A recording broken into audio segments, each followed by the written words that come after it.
বাহ, তুমি তো বেশ ভালো গাও।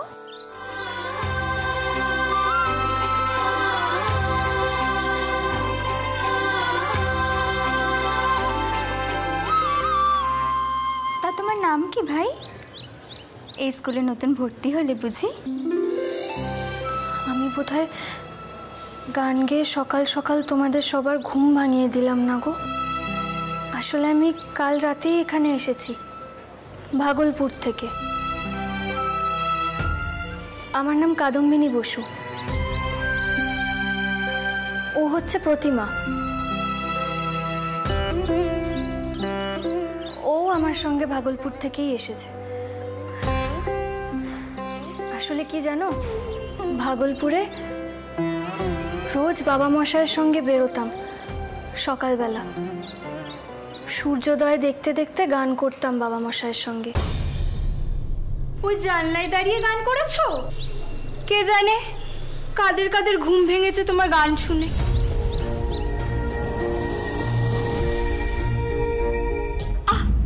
কল্যাণী দিদি, তুমি শুনলে না ও ভাগলপুর থেকে এসছে? এখানকার হালচালও জানবে?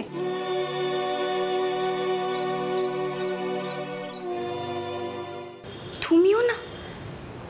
তুমি ওর কথায় কান দিও না তো কাদম্বিনী দিদি। আচ্ছা, আমি হলাম অবলা দাস,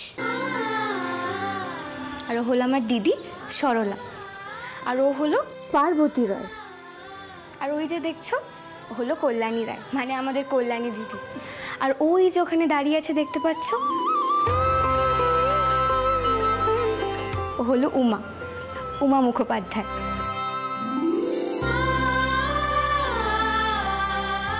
আমরা সকলেই এখানে একসাথে পড়াশোনা করি। তবে উমার অবলা কিন্তু একটু ছোট আমাদের থেকে, মানে এক ক্লাস নিচে পড়ে। তবে আমরা সবাই একসাথেই ক্লাস করি। তুমি নিশ্চয়ই আমাদের সাথে ক্লাস করবে আজকে, তাই তো? কাল অনেক রাতে এসেছো তাই না? ঘোড়ার গাড়ির আওয়াজ পেয়েছিলাম বটে, কিন্তু ভাবলাম হয়তো সামনের বাড়ির জুরির গাড়ি।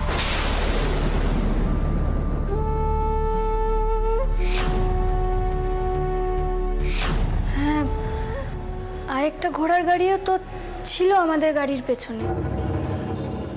আমরা মাস্টার মশাইয়ের সঙ্গে এসেছি। মাস্টার মশাইয়ের বাড়ি থেকে। মাস্টার মশাইয়ের বাড়ি? কৃষ্ণা কোথায়? সে আসেনি? না। কৃষ্ণা এলো না আর তোমরা চলে এলে? মলিনা দিদি, ও মলিনা দিদি! ব্যাস, এবার হয়ে গেল। এবার কল্যাণী দিদি মলিনা দিদির কাছ থেকে সব খবর জানবে, নাহলে তো ওনার ভাতই হজম হবে না। আচ্ছা, আজ রান্নাঘরের দায়িত্ব কার জন্য ছিল? আমার। ওখানে যাচ্ছি। আহা, এক তাড়াহুড়ো করে কি আছে ভাই, একটু ধীরে সুস্থে যাও না। নাকি কৃষ্ণা দিদির ভয় এখনই ছুটতে হবে? অবলা, যত দিন যাচ্ছে তত বাচাল হচ্ছিস।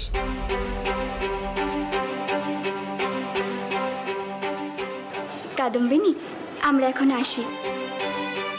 এখানে রোজ সকলকেই নানা রকম দায়িত্ব পালন করতে হয়, তোমরা দুজনে শিখে যাবে।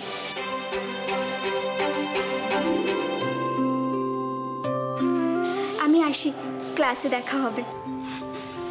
ও হ্যাঁ, কলঘরটা কিন্তু ওই দিকে, আর এখানে কিন্তু মাত্র দুটো কলঘর। তাই আর দেরি করো না, তাড়াতাড়ি স্নান সেরে নিও, না হলে দেরি হয়ে যাবে। অবলা আয়। আসি আসি ভাই। কলঘর? এখানে কলঘরে নাইতে হয় নাকি? তোলা চলে? আমি ওসব পারবো না। কে না কে জল তুলেছে, আচার বিচার তো মানতে হবে। তুমিও বুঝি বামনগড়ের বেদবা? আমিও তাই। বাগানের পিছনে একখানা পুষ্করানি আছে, এখানেই নাইতে পারো। আমি এখানেই নাওয়া করি। ও, তুমিও তো বেদবা।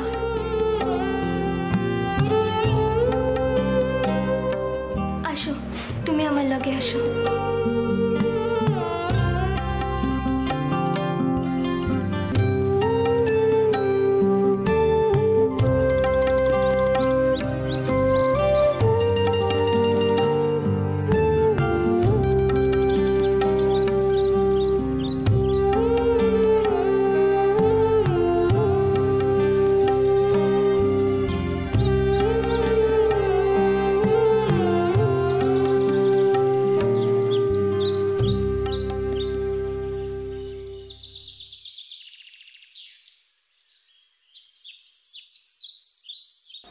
বসছো?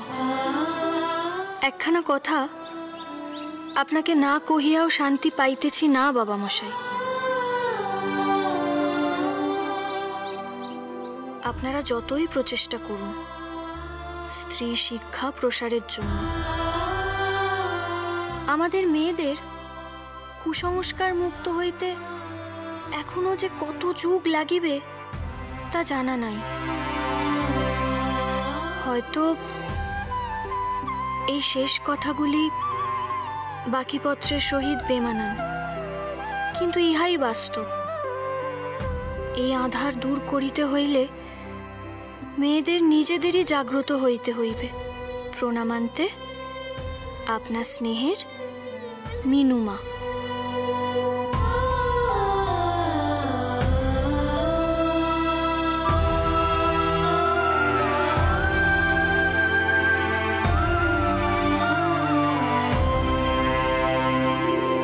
কাদম্বিনী,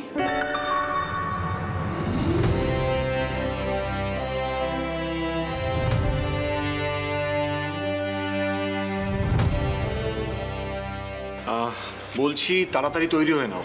তৈরি হয়ে প্রতিমাকে সঙ্গে করে নিচের ঘরে এসো। আর হ্যাঁ, আমি আজকেই তোমার বাবা মশাইকে তার পাঠাবো যে তোমরা নিরাপদে পৌঁছেছো। বাবা মশাইকেই লিখছিলাম, যদি ডাকে দিয়ে দিতেন। হ্যাঁ হ্যাঁ, অবশ্যই। আচ্ছা, কাল রাতে তোমাদের কিছু খাওয়া হয়েছিল তো? মানে মলিনা দিয়েছিল? আসলে কাল তো অনেক রাত হয়ে গিয়েছিল, তাই অত রাতে খেলে যদি বদ হজম হয়ে যায়, তাই আমিই বারণ করেছিলাম। মলিনা দিদি খেতে দিতে চেয়েছিল।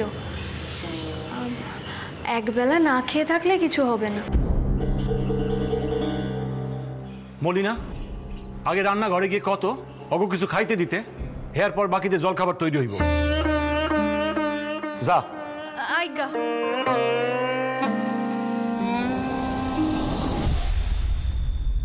কৃষ্ণা, আগে কি আছে ওতে? আগে বিধু আর দিদি ঠাকুরন পাঠিয়ে দিলেন আপনার জন্য। এতে লুচি তরকারি আছে। কাল রাতে তো কিছুই মুখে দেননি আপনি। তুমি একটা কাজ করো তো, এই লুচি তরকারি কাদম্বিনী, প্রতিমা আর আমাকে ভাগ করে দাও। কাল রাত থেকে তো ওরাও উপসী।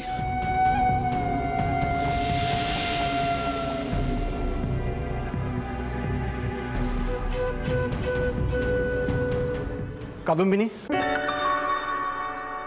তাড়াতাড়ি তৈরি হয়ে নিচে এসো, প্রতিমাকেও সঙ্গে করে আনবে।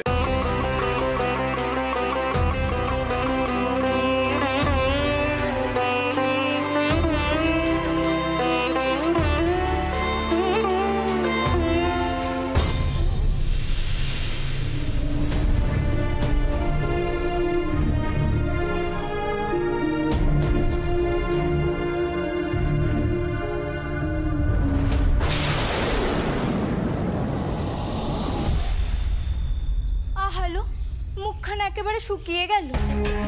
এত সকাল সকাল উঠে কষ্ট করে মাস্টারমশাইয়ের জন্য লুচি তরকারি বানিয়ে আনলি, আর শেষে কিনা ভাগ বসালো অন্য মেয়ে। তাও যদি মাস্টারমশাই তোকে খেতে ডাক। দেখেন দাদা, আমার হইল গিয়া সাসা সোলা বসন, হ্যাঁ তো আপনারা জানেনি আমার কোনো ঢাক ঢাক গুড়গুড় নেই। আপনি আপনার বন্ধুরে বুঝান দাদা, ওই বেদবা মাইয়ারে যেন রাইখা আসে। আচ্ছা কোন দেহি বামুন ঘরের বেদবা লেখাপড়া শিক্ষা করবোটা কি?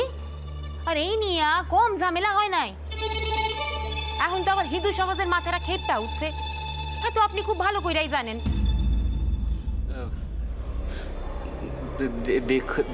দেখুন দিদি ভাই, মানে আপনাদের ভাই বোনের ঝগড়ার মধ্যে আমার ঢুকে পড়াটা কি উচিত হবে?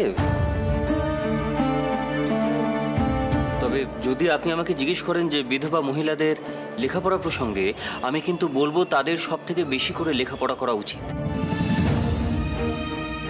আপনি জানেন না দিদি ভাই, তাদের নামে যদি কেউ দলিল পর্যন্ত লিখে দিয়ে যায়, তারা সেটা পড়তে পারে না।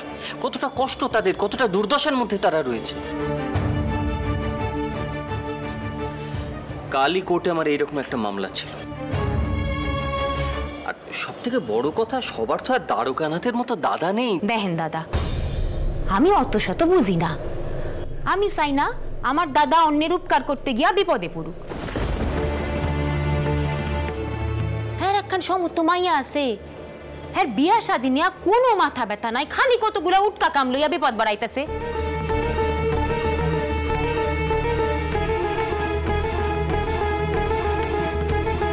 আমি দেশে পত্তর লিখছি দাদা, এখন বাবা মশাই আইসা এর ফয়সলা করবেন, ব্যাস।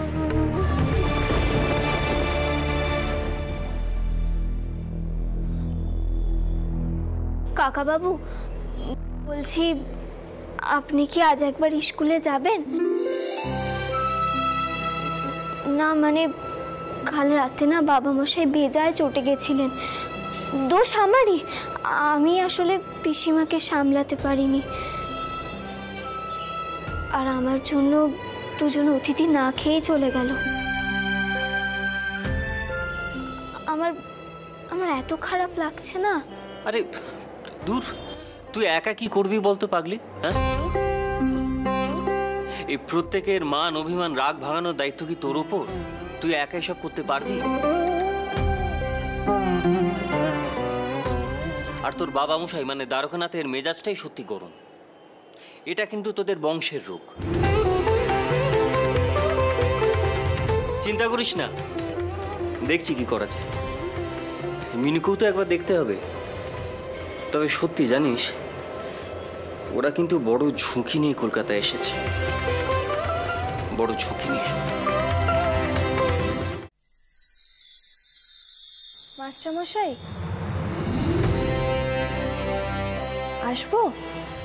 হ্যাঁ হ্যাঁ, এসো এসো। প্রতিমা কোথায়? ভেতরে আলাদা বসে খাচ্ছে। উমা ওকে খই মুরকি খেতে দিয়েছে। ও তো এভাবে বসে খেতে পারবে না।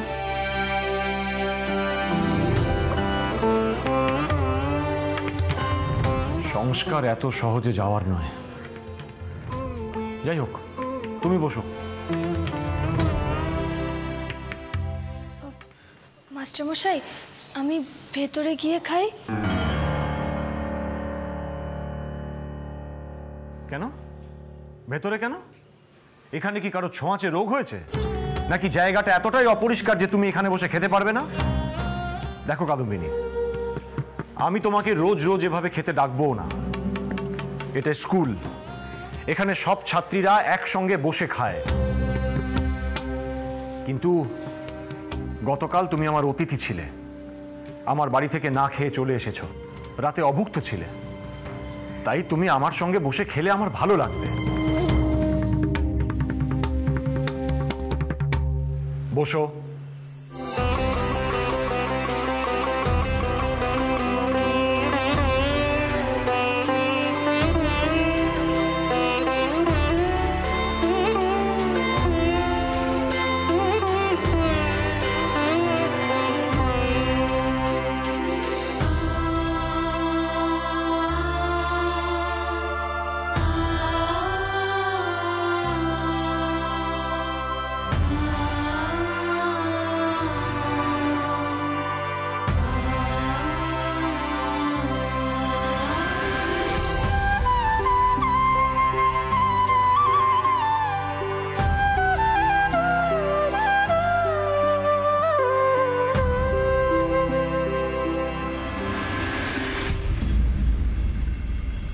কি দেখছো?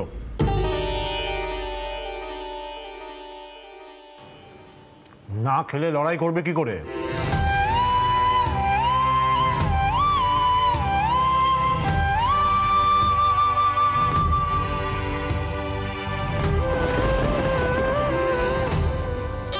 এইভাবে খুঁটে খুঁটে খেলে কিন্তু এখানকার পরিশ্রম সহ্য করতে পারবে না। আমি যেখানকার মেয়ে, সেখানকার সকলে খুব পরিশ্রমী হয়। আচ্ছা, দেখা যাবে।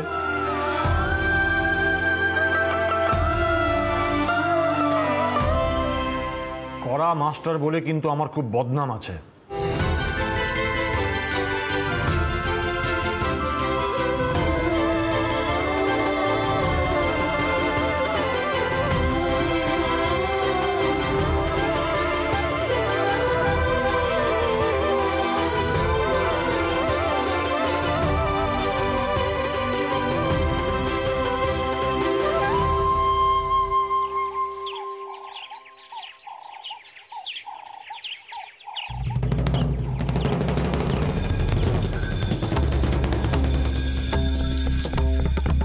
चलो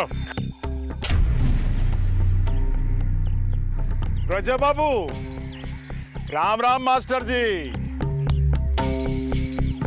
राम राम। आज से ये स्कूल बंद। কিন্তু স্কুল বন্ধের কারণটা কি জানতে পারি চতুর্বেদী জি? जी जरूर। आपके बिटिया ने जो कांड किया उसके बाद हम लोग और किसी को स्कूल में आने नहीं देंगे। বটে, বেশ। আমার কারণে যখন স্কুল বন্ধ হয়েছে আমি এখান থেকে চলে যাচ্ছি, কিন্তু ছেলেদের পড়াশোনা বন্ধ করে কি লাভ? আপনারা দয়া করে স্কুল বন্ধ করবেন না।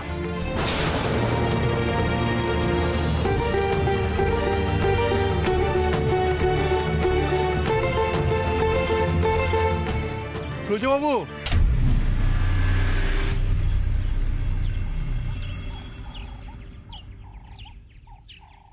না ব্রজবাবু, আমাদের ছেলেপিলেরা এই স্কুলে পড়ে। এখানে আপনার চেয়ে ভালো শিক্ষক তারা আর পাবে না। আপনি সরে গেলে এই স্কুলের তো কোনো মূল্যই থাকবে না।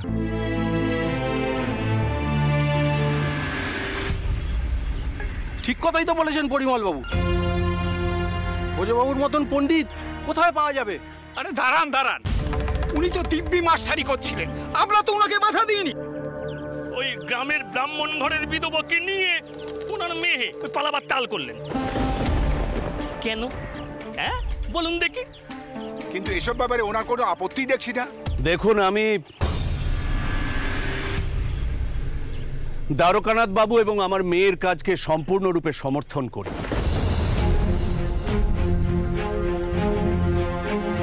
বিধবা হয়েছে বলেই আমাদের সমাজে মেয়েরা যে দাসখত লিখে দেয়নি, এ কথা আমাদের সবাইকে বুঝতে হবে। যাকে চতুর্বেদীজি, এটা তর্কাতর্কি করার সময় নয়। আপনি শুধু আমাকে বলুন স্কুল খোলা হবে কিনা। अभी नहीं खुलेगा। पहले चौधरी बाबू को लौटने दीजिए, फिर बात करेंगे। চৌধুরী মশাই কোথায় গেছেন? কবে ফিরবেন? कलकत्ता।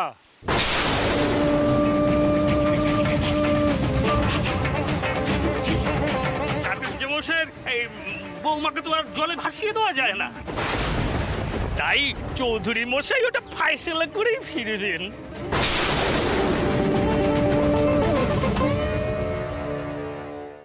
প্রতিমাকে ওই অবস্থায় আমাদের ফেলে রেখে আসা উচিত ছিল। তারা সুন্দরী আপনাকে কি বলেছে আমি জানি না, কিন্তু আপনি তো আমার বোনকে চেনেন। দেখুন, আপনাদের ভাই বোনের মতান্তরে আমি পড়তে চাই না। আপনি খুব ভালো করে জানেন আমিও স্ত্রী শিক্ষার পক্ষে, এবং এই দেশে নারীরা যাতে মাথা উঁচু করে সামান্য মান সম্মানটুকু নিয়ে বাঁচতে পারে তার জন্য আমি আপনার সঙ্গে লড়াই করছি। আমি আপনাকে যেটা বলতে চাইছি, এই লড়াইটা আমাদের তরফ থেকে আরো পাকাপোক্ত করতে হবে।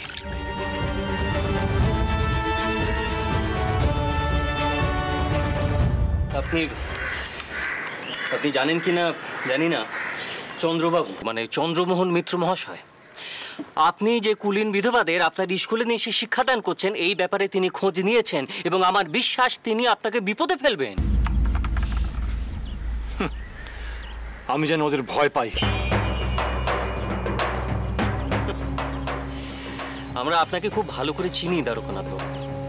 আমরা সকলে জানি আপনি কোনো কিছুকে ভয় পান না, কিন্তু ভয় পেতে বলছি না, বলছি সতর্ক থাকতে। আইনি জটিলতাগুলো থেকে আমাদের সতর্ক থাকতে হবে।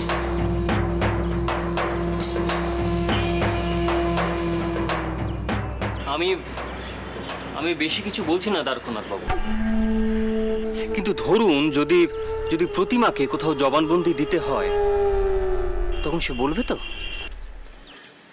বলবে তো সে স্বেচ্ছায় কলকাতায় এসেছে।